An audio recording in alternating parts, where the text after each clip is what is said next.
Welcome to GSK Scrutiny. If you have not subscribed to my YouTube channel, please subscribe and don't forget to press bell icon to get instant updates. Fake allegations on Dr. Subramanian Swamy and its reality. Part 2. If you have not watched the part 1 of this video, please watch that video before watching this. Link is given in the description.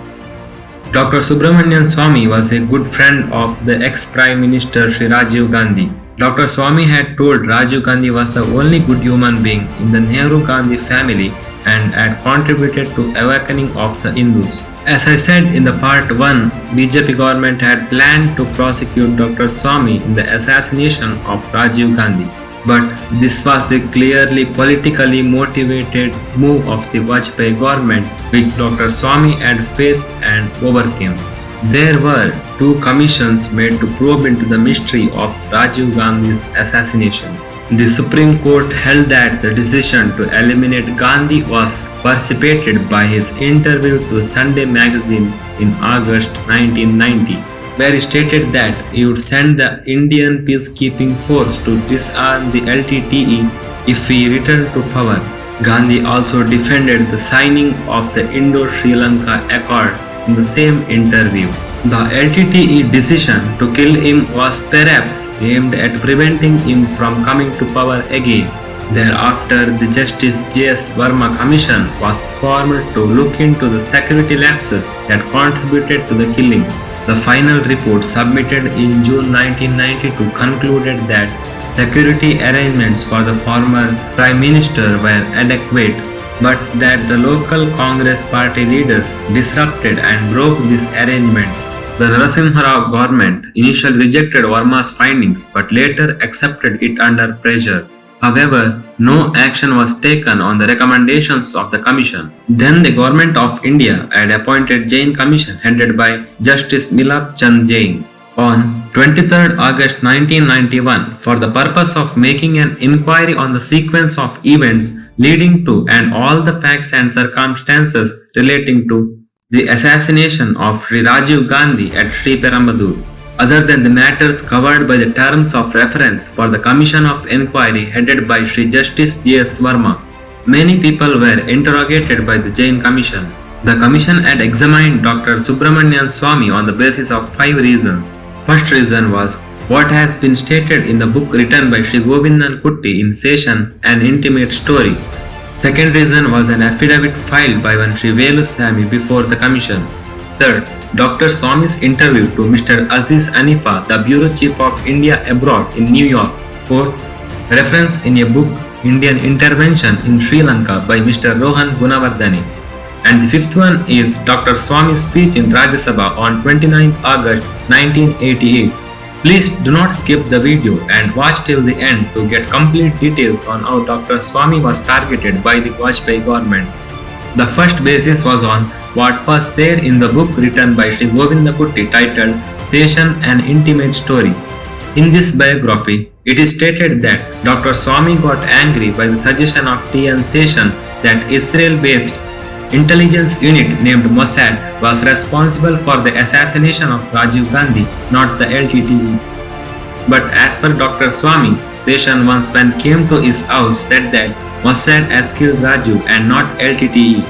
When Dr. Swamy asked for the basis of his allegations, he said Dr. Swamy to ask Chandrasekhar, the then PM, to make him Home Minister of India and he then would find the basis. Hence, this was dismissed by Justice Jain during the cross-examination of Dr. Swamy. The second reason was an affidavit filed by one Sri Velusamy before the Commission. Sri Velusamy was a member of Janata Party who was expelled by Dr. Swamy in 1992. Dr. Swamy was the president of Janata Party at that time. Later in 1995, Velusamy filed an affidavit stating that on the day of assassination of Rajiv Gandhi, Dr. Swamy was not in Delhi and he was around Sri Perambur. He had also stated Swamy went to Madras, then went to Trident Hotel and from there he went to make arrangements in Sri Perambur. But this allegation from Velusamy through affidavit was bogus as the official record states that On the day of assassination, Dr. Swami was in Delhi and had made arrangement for Sonia Gandhi to go on a special Air Force flight, and later he had went to Rashtrapati Bhavan to meet President of India to decide what to do about elections. Dr. Swami had official record for the same, and the commission entertained an affidavit of his presence in Delhi. As Veluswamy was not able to establish what he had averred in his affidavit, he was later fined by Madras High Court for his reckless charges. The third basis was Dr. Swamy's interview to Mr. Aziz Hanifa, the Bureau Chief of India Abroad in New York. Aziz Hanifa concocted an interview with Dr. Swamy and published in India Abroad, a weekly news tabloid which was published in the USA. In that concocted interview, Dr. Swamy was quoted as saying that he had introduced the LTT to Mossad. Dr. Swamy had promptly denied the interview, and his denial was published in the same article. It was also published in the Indian Express and the Hindustan Times. In Jain Commission report, it is said that Swamy has denied it, but in ATR, Vajpayee government nowhere mentioned about the denial by Dr. Swamy. The fourth basis was reference in a book Indian Intervention in Sri Lanka by Mr. Rohan Gunawardene. Rohan Gunawardene, in his anti-Indian book titled India Intervention in Sri Lanka, had quoted at page number 409 that on behalf of two LTTE Tamils at USC in 1986, Dr. Swamy had gone back to teaching at Harvard. Dr. Swamy had denied this in his cross-examination by the commission, but this was nowhere mentioned in ATR. Dr. Swamy had replied to this in parliamentary debate that this reflects the typical stupidity of Sinhalese in regarding every Tamil as LTTE. On this matter too, the commission merely has a narration but has no comments, and the ATR does not record this fact. And the fifth basis was Dr. Swamy's speech in Rajya Sabha of 29 August 1988. What exactly Dr. Swamy's speech in Rajya Sabha was? Read further. LTTE, lay down your arms. You take the Gandhian path. The people of India will rise to the defense of Tamils in Sri Lanka. But because you are using weaponry and killing people, this violence we will never accept, and that we will never accept any single organization as a representative of all the Tamils of Sri Lanka. Dr. Swamy had just said that LTT must give up violence and weapons and should follow Gandhian path. Sri Ramjit Malani had suggested the speech of Dr. Swamy as pro-LTT speech to the commission during the cross-examination of Dr. Swamy, but Justice Jain had clearly quoted that the LTT operates through so many wings like intelligence wing, political wing, propaganda wing and publicity wing. Having links with the LTTE or supporting the cause of Elam does not necessarily mean that there may be complicity in the horrendous assassination of Rajiv Gandhi. None of this was available in ATR, which was duly recorded in the Jain Commission report. Hence, this was clearly a politically motivated move of the then Vajpayee government. Jain Commission had taken up these 5 previously explained bases mainly for enquiry of Dr. Subramanian Swamy, but it nowhere had mentioned either in interim or final report for indictment or recommendation for prosecution of Dr. Swamy.